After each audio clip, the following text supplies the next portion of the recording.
Hervé Morin, bonjour. Bonjour. Vous êtes président Les Centristes de la Normandie, ancien ministre de la Défense. Nous devons trouver une nouvelle voie à l'Assemblée nationale par le dialogue, le dépassement des clivages habituels. C'est par ces mots que débute la lettre de Gabriel Attal, envoyée ce mardi aux différents chefs de groupe à l'Assemblée. Il ne s'agit donc pas, dit-il, d'effacer nos différences et nos désaccords, mais de les surmonter, de les dépasser. Bon. Il les dépasse tellement qu'il a exclu parmi les destinataires de cette lettre le Rassemblement national et la France insoumise. Et question pour vous ce matin, peut-on gouverner aujourd'hui le pays sans ces deux partis et notamment sans cette alliance LR-RN qui cumule 143 sièges à l'Assemblée? Écoutez, quel peut être d'abord ce gouvernement? Est-ce qu'on peut essayer de se poser les questions centrales avant de déterminer quel serait le plan d'action? Est-ce que c'est un gouvernement de transformation du pays? Non. C'est un gouvernement de transition, c'est-à-dire que c'est un gouvernement qui nous amène jusqu'à l'été prochain et la capacité pour les Français éventuellement de s'exprimer à nouveau par le suffrage universel. Après, il y a quelques principes de base. Est-ce qu'on accepte des prélèvements obligatoires supplémentaires? Est-ce qu'on lutte contre les déficits publics?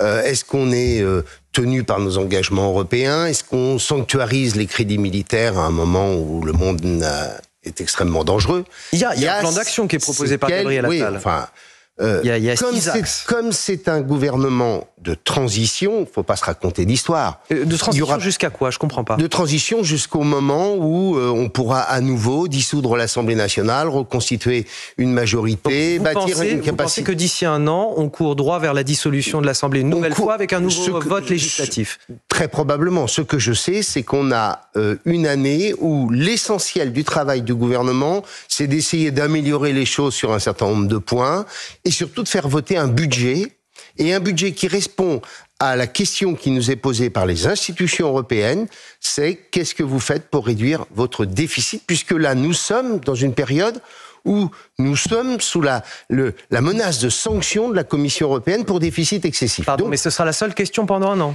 Pendant un an, nous ne faisons pas Pas de réforme, rien. Il y aura très peu de réformes, il ne faut pas se raconter l'histoire. Il y aura la capacité de pouvoir bâtir un certain nombre de politiques d'ajustement et rien d'autre. Je prends des sujets simples. La question qui se pose pour le gouvernement de demain, c'est est-ce qu'on maintient le programme électronucléaire français?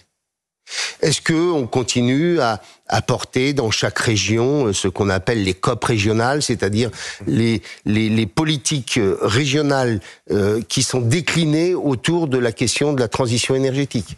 Est-ce que on dégage de nouveaux moyens ou on mène des politiques qui permettent d'améliorer la question du logement? Mais vous condamnez à l'immobilisme juste pendant un an, là. Vous nous dites qu'il n'y aura pas de réponse. Parce que la dissolution nous a amené à cela.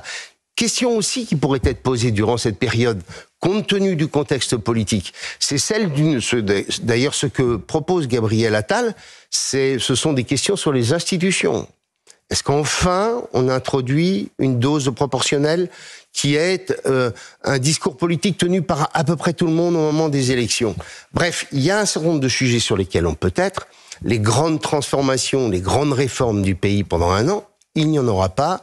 Donc ce qu'il nous faut, c'est avoir un homme ou une femme qui ait l'expérience politique, qui est capable de parler à peu près avec tout le monde, qui est, pour reprendre une formule de mon copain Borloo, capable d'arranger les bidons, c'est-à-dire de discuter, trouver les voies et moyens pour bâtir des majorités et surtout faire en sorte que la France puisse avoir un budget en fin d'année. Ça m'a l'air d'être un gouvernement très technique que vous nous promettez. Non, je veux pas de gouvernement technique. Je trouve, très franchement, je regardais la campagne de la candidate de la France insoumise. Ça a quelque chose de...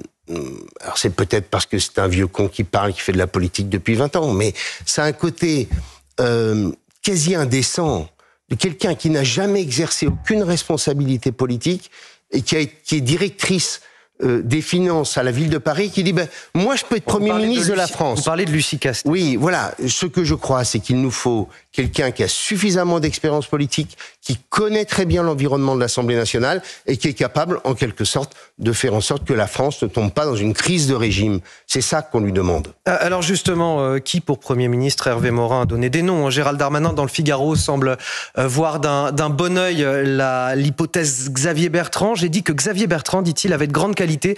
Je ne me permets pas de nommer à la place du président. Oui, Xavier Bertrand, Jean-Louis Borloo, que je citais tout à l'heure, qui a été, par exemple, lorsque nous étions au gouvernement ensemble, capable de faire voter à l'unanimité sa loi. Hervé Morin également? Non, moi je suis dans ma région, je suis très heureux dans ma région, je n'ai aucune envie de rentrer dans ce gouvernement. Mais disons les choses, n'inventons pas un gouvernement qui serait capable d'entraîner et d'emmener le pays vers des transformations importantes. Il y en aura besoin. Ce qu'il nous faut, c'est nous éviter la crise de régime et pouvoir ajuster les choses sur un certain nombre de points. Le Premier ministre doit nécessairement être extérieur à la Macronie? Oui, ça me paraît une évidence. On ne peut pas avoir perdu les élections et dire je vais conduire le gouvernement de demain. Je voudrais quand même qu'on revienne à ce plan d'action de Gabriel Attal et ses lettres, pas que celles de Gabriel Attal, Stéphane Séjourné, puis il y a les centristes d'Horizon également qui ont écrit leurs lettres aux autres chefs de parti. J'avais co-signé aussi il y a quelques semaines avec Jean-François Copé une lettre en disant voilà une tribune en disant voilà ce qu'il nous faut pour le pays. On peut pas rester en dehors de la construction du gouvernement. Et la lettre de Lucie Castet, toutes ces lettres ont un point commun, c'est pas de rassemblement national, malgré ces 143 sièges qu'il obtient avec les LR d'Éric Ciotti. Écoutez, est-ce que le Rassemblement national veut lutter contre les déficits publics? Non. Est-ce que le Rassemblement national tient à nos engagements européens? Non. Donc très clairement, il n'y a pas de discussion possible avec le Rassemblement national. Vous nous dites aujourd'hui que la France n'est pas gouvernable. Je dis simplement qu'il faut éviter que la France ne soit pas gouvernable et donc avoir les capacités de bâtir un accord à minima sur un certain nombre de sujets et qui permet à la France d'avoir un budget et une loi de finances. On va faire votre bilan de ces Jeux Olympiques, Hervé Morin. Qu'avez-vous pensé de l'organisation de cette compétition et de l'image qui a été renvoyée par la France? Écoutez, moi j'ai passé des... je ne sais pas si c'est des dizaines d'heures ou des centaines d'heures, c'est probablement des centaines d'heures, comme beaucoup de Français devant ma télé.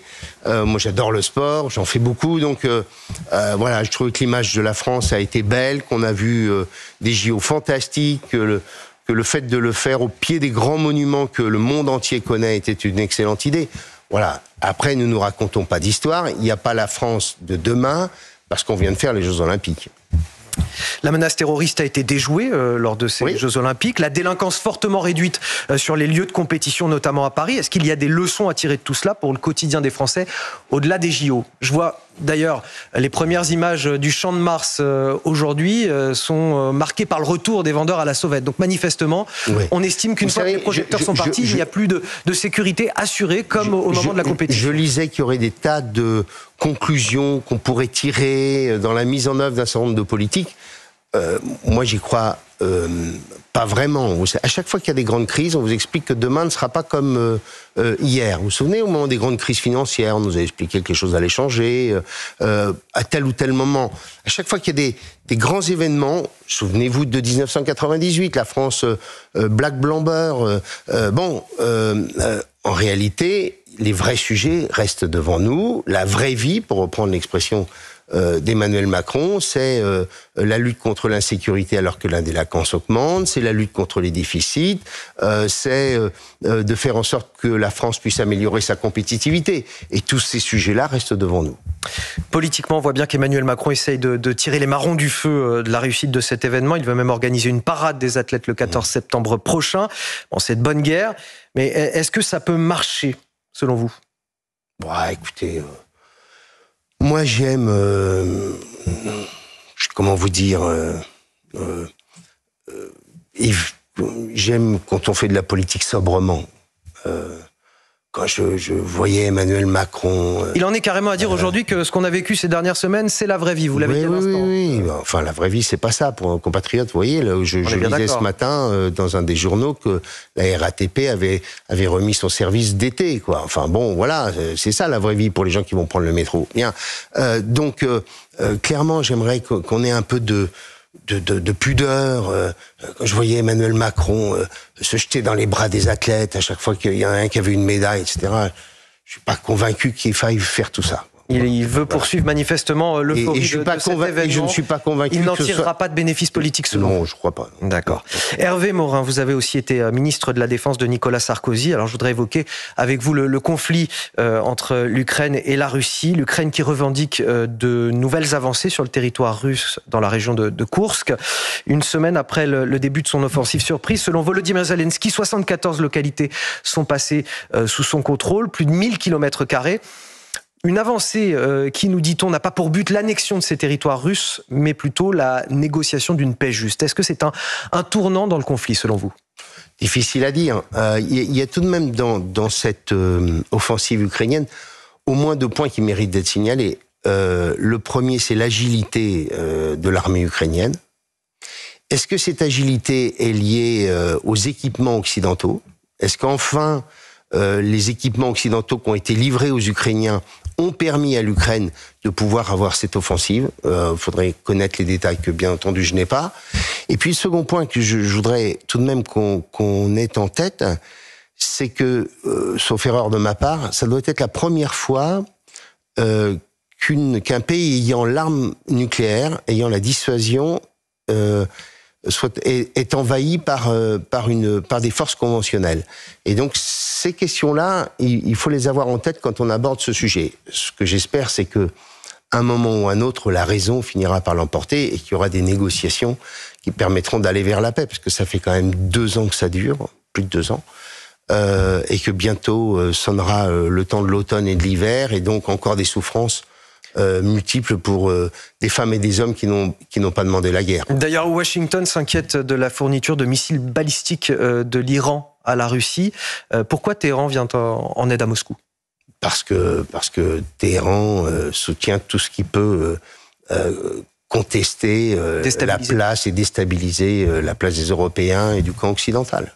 L'Iran qui joue avec les nerfs du monde entier en ce moment avec cette riposte contre Israël qui pourrait embraser aussi toute la région. Le président américain Joe Biden estime qu'un cessez-le-feu à Gaza pourrait dissuader Téhéran d'attaquer. Une déclaration qui intervient un petit peu plus de 24 heures avant de nouvelles négociations pour une trêve éventuelle à Gaza et la libération d'otages. Est-ce que vous avez le sentiment qu'on peut encore éviter cet embrasement dans la région ? Je l'espère. Je l'espère. Et donc, oui, je trouve que les Américains ont raison de fournir les moyens de se défendre à Israël. Les risques sont lourds, sont importants. Et en même temps, il faut que les États-Unis fassent pression sur le gouvernement de Netanyahou pour faire en sorte qu'à un moment ou un autre, il y ait une trêve et qu'on puisse en effet aborder notamment la question de la libération des otages. L'Iran, je le disais, joue avec les nerfs de la communauté internationale et puis surtout d'Israël, qui est le premier pays ciblé par l'Iran.